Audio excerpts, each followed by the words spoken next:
বহিরাগত বিজেপি আজকে নাকি ব্রিগেডে যাচ্ছে, তারা যাচ্ছেন প্রধানমন্ত্রীর কথা শুনতে, আর যাওয়া আসার পথে যে অরাজকতা সৃষ্টি করছে তার নিদর্শনটা দেখাচ্ছি।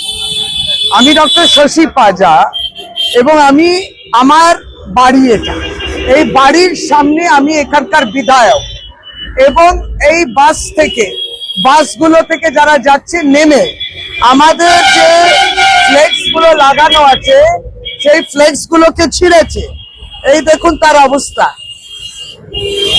এই কাপুরুষ বিজেপি বাস থেকে নেমে ফ্লেক্স গুলো ছিঁড়ে পালিয়ে গেল।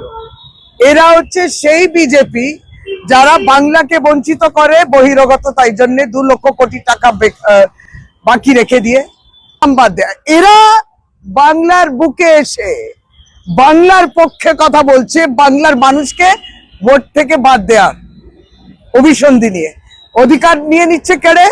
আর কতটা কাপুরুষ হলে পরে তারা এসে থেমে এই ফ্লেক্স গুলো আমাদের ছিঁড়ে দিচ্ছে।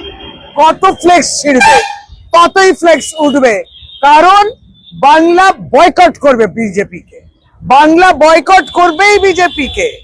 তারা মানুষের কোনো সুরাহ করছে না, মানুষকে কষ্ট দিচ্ছেন এবং এইখানে বিভাজন করে, এখান মানুষের মধ্যে লড়াই ঝগড়া, এইভাবে একটা পরিবেশ তৈরি করা চেষ্টা, তাই জন্য তাদেরকে বাদ দিচ্ছে।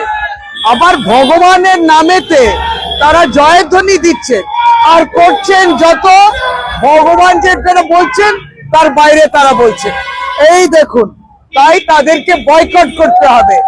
এবং আজকের এই ঘটনাটা আপনাদের দৃষ্টি আকর্ষণ করছে।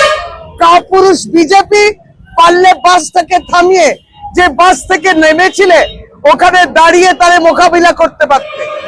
আমাদের 8 নম্বর ওয়ার্ডে আমার বিধানসভা কেন্দ্রেও মাতাল অবস্থা।